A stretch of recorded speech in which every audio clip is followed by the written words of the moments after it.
Hey guys, it's R0mulus here, and this is a bit of a peculiar setup, isn't it? I've got my blanket here, I'm on the couch.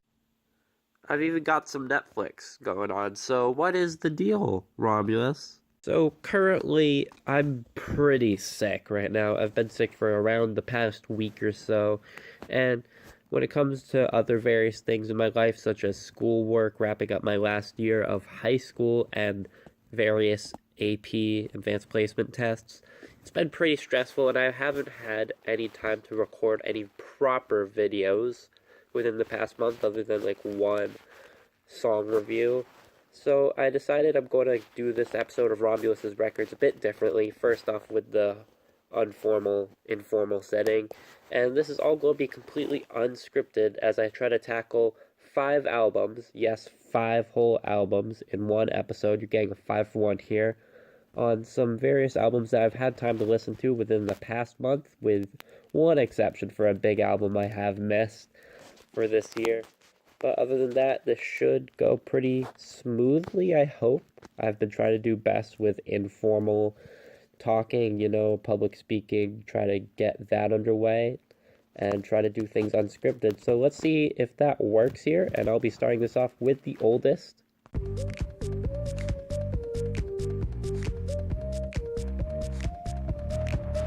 Yeah, Yeah, I'm sorry. I definitely should have covered this album way sooner than I have now. It's been out for a couple months now. Out around the same time as Thank You Next, I want to say. Maybe that's why I didn't cover it. But this is still an interesting topic because Billie Eilish has gotten so much praise from just about every single music critic for various things, for being creepy, for being a mainstream pop act that can work and even connect with both the critics and the fans. So, am I going to be the one person to step out of line here? No. Billie Eilish is honestly probably the best thing to happen to pop this entire year, other than Old Town Road. And that is saying something, since Old Town Road has had so much cultural impact and is probably the biggest cultural impact of the year. But besides the point, Billie Eilish here, she's doing a remarkable job on her debut album. Nothing as good as my favorite song from her, the duet with Khalid Lovely, but it is still pretty great. She is pretty good at bringing in the creepy in and doing it effectively without being cringe lord. I will say that Bury a Friend does seek in a bit with the lyrics "step on the glass, staple your tongue." Those are pretty cringy, like she's over trying there. But other than that, she does a pretty good job with that. But one of my big problems with this, it might be not too big, it's just a bit minor, is I might be of the rare opinion that Billie Eilish is way better when she is not in that creepy lane and she's trying to be a normal-ish pop star. When it comes to songs like When the Party's Over being the biggest example, it does have a bit creepy when you get the extra bass, deep fried bass, but it is probably the closest thing to a normal breakup ballad, but it is probably the best song on here, and that's mainly because Billie Eilish's voice is just impeccable, and without all the extra layers and vocal effects that's been going on through the album, like in even The Fan and Bad Guy, which I do appreciate, but her raw voice is so great, and I wish there were more songs on this like that, which just highlighted that and weren't trying to be weird or creepy, which, don't get me wrong, it is still great. Like that one song, which I blatantly refuse to pronounce, the one with just the ukulele strumming and Billie Eilish doing some weird high-pitched creepy doll voice, that is still pretty creepy and fascinating. So, the music as well, I will say that it is pretty on point. Her brother, I know, handles a lot of the production, and you have to give him some credit. He's pretty great. The groovy bass line on Bad Guy, the delicate pianos on Bury a Friend, not Bury a Friend, When the Party is Over, geez. Yeah, by the way, When the Party's Over might be one of my favorite songs of the year, like, in general. It is just that great, and her raw voice is just so amazing. But yeah, throughout this entire album, it was just sonically impressive. So overall, it is a light 8 out of 10, because I do hope that she doesn't fall way too much into that and hope she becomes more of a normal pop star, which I know might be going against the Rapids here and the stream, but I really do think she could be more of a Lorde type figure and not so much of that cringe factor that you do see going out through some of this album. But overall, it's still pretty amazing, and I hope you guys check it out if you already haven't. But let's be real, everyone's checked out this album. It's fantastic.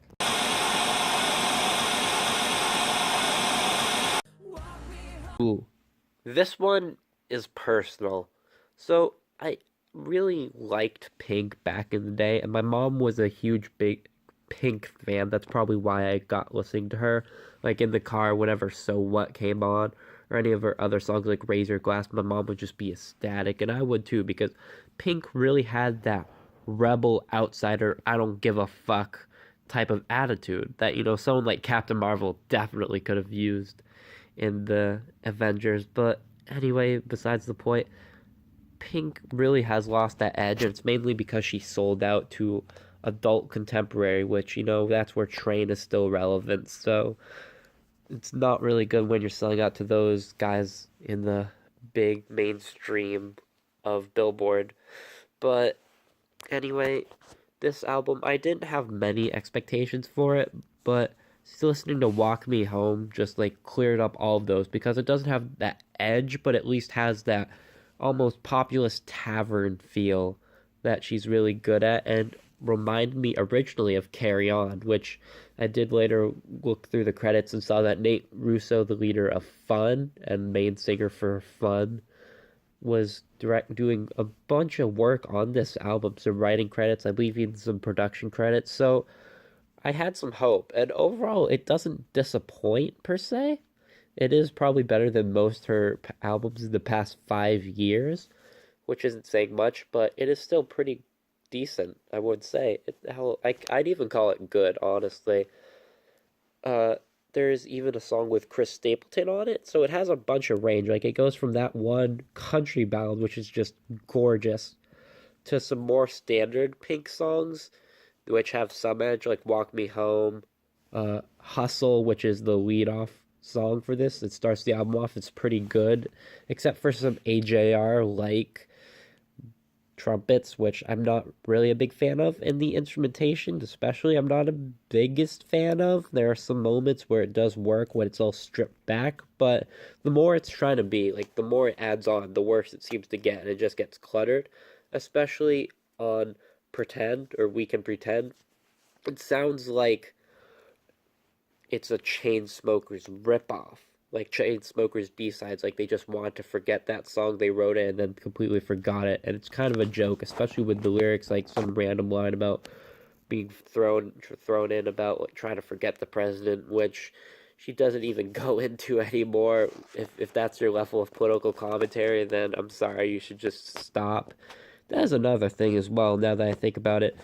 Pink used to actually have some political edge, but she's kind of lost that, and when she tries, it's barely present and seems half-assed. But Pink herself, this is a Pink album, she still has an amazing voice. It's less aggressive, but it's still delicate, beautiful. She can feel vulnerable, especially Circle Game is a good example of when she feels vulnerable. And overall, it's not too bad. It doesn't disappoint, but it doesn't really raise above. So it is a solid 6 out of 10. Nothing feels better, nothing feels better, nothing feels better. So I think Khalid should just not make albums, like, ever. That's not me saying he is a bad artist. Believe me, he's a pretty good artist and has even had great songs, especially on this album, like Better, or that one song with John Mayer, which it has John Mayer on it. It has no right to be that good. But when you're listening to an album, it's going to be over a long period of time, in between an hour to 1 hour. So if you're going to do that, you've got to mix it up. But overall, Khalid is just monotone.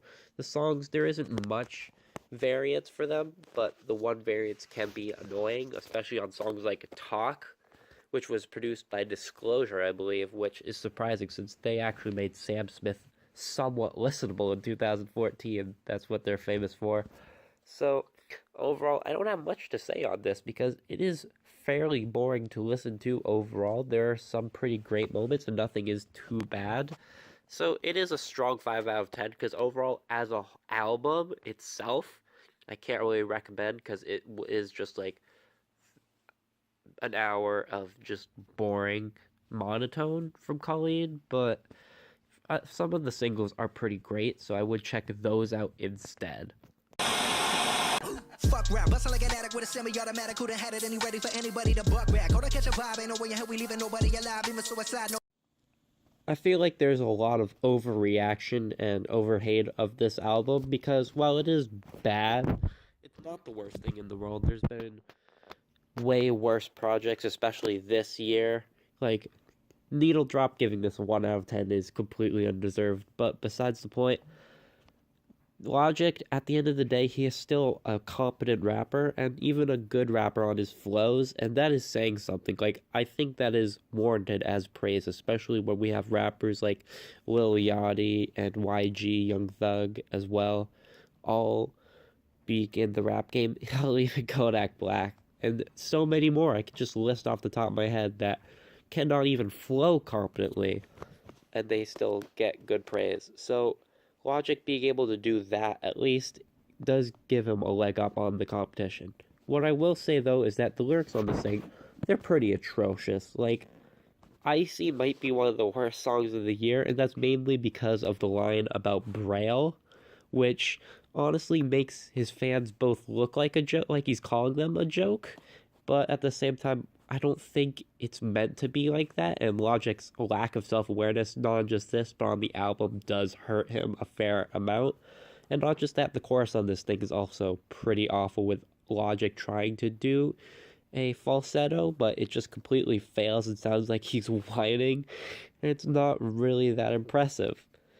Yeah, the lyrics on this thing are just atrocious. Him trying to talk about various subjects like depression and not treating it well at all, and it seems like he doesn't know anything about the subject, especially looking back on his hit song, which is the Suicide Hotline number. He doesn't seem to know anything about depression, and he might just be doing it for the money, but I'm not sure I quite believe that part. But there is some good, like the instrumentation on some of these and the trap percussion isn't too bad on most of these. It is pretty average, and it can even be good. Like, I really like the beat on Homicide, and even Confessions of a Dangerous Mind, the track that is titled after this album, the title track. And the guest verses overall aren't too bad. Like, Wiz Khalifa isn't doing anything that important, but Will Smith, he's always got that charisma, and he's pretty solid here. Eminem, obviously, he's on his B game, but Eminem's B game is literally better than just about every other rapper, like 95% of the rap game. So he's always welcome there, and Logic can actually keep up with him. That's why it does work so well, because they both are capable of going so fast on that one track. And G-Eazy, surprisingly, is actually pretty good here. And to be able to say that immediately makes this album way better, because this is like some of Gerald's best work, actually, having a tight flow, being able to stay on beat, which is so annoying, not being whiny and breathy, like nasally all the time. So overall, this album's still bad, and I wouldn't recommend it at all, but there's some good things here, especially with the guest rappers. So overall, it is a 4 out of 10, but I wouldn't recommend it still. You should make my earthquake.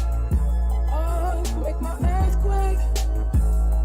It was either this album or Father of Assad, both coming out on last Friday as of this recording, so yeah, I chose this one to listen to, and yeah, there is no contest. Tyler, the Creator, that was definitely the better choice, because this album's pretty great overall. It's solid, him talking about love and relationships. It's a simple principle that's been done so many times, but it absolutely works, because the instrumentation here is impeccable overall. This thing does walk a very tight line of being tight yet compelling and kind of, dark at some points. But I will say the one song that doesn't seem to work is New Magic Wand, the 6th song on the album.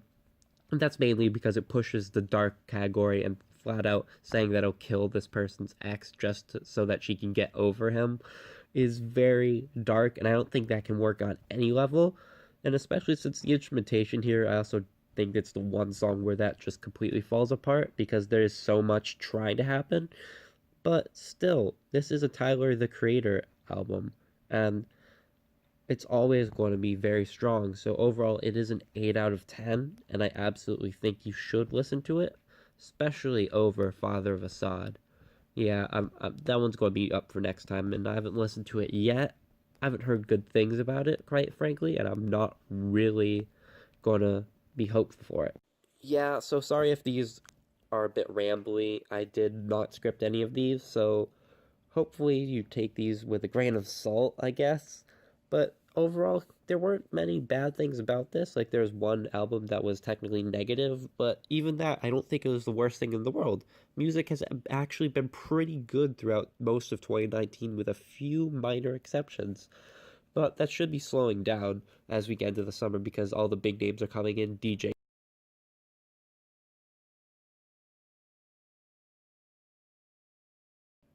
Khaled just released his new album. I'll probably listen to that sometime within the next week.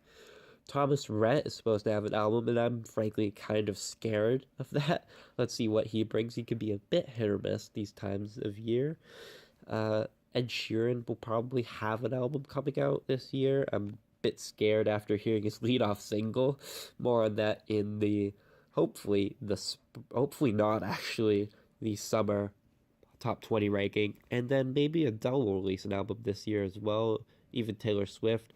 It's going to be a pretty interesting year overall and an interesting summer. So when I'm out of high school, hopefully I'll be able to cover some more albums in depth.